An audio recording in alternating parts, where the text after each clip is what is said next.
অল্পতেই মন খারাপ হয়ে যাওয়া মানুষগুলোই কেবল জানে জগতে ভালোবাসার কি দরকার, কতটা তীব্র দরকার।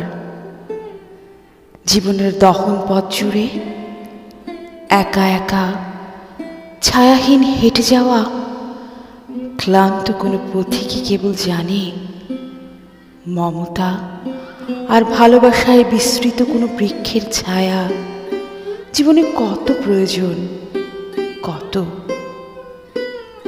অথচ রোজগের দিন, হাপিত্যেশের রাত্রি, শ্রম আর ব্যস্ততার দুনিয়া সে সকল চেষ্টাদের কি অসংকোচেই না আড়াল করে রাখে।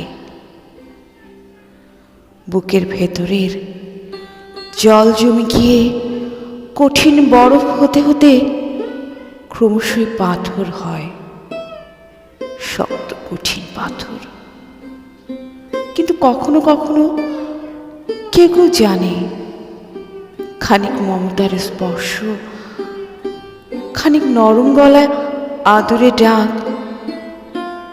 একটু গভীর চোখের দৃষ্টি কিংবা শক্ত করে বুকের ভেতর জড়িয়ে ধরা ওম কি অদ্ভুতভাবেই না সেই আড়ালের আবডালের জমে থাকা পাথর আর পাথুরে নদীর বুকে ছল ছল জলে বান ডাকিয়ে দেয়।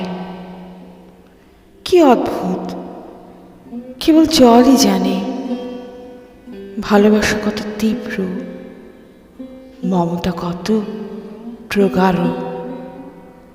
কিংবা ভালোবাসা মমতা জানে জীবনে জলের কি প্রয়োজন, কান্না কি অপরিহার্য।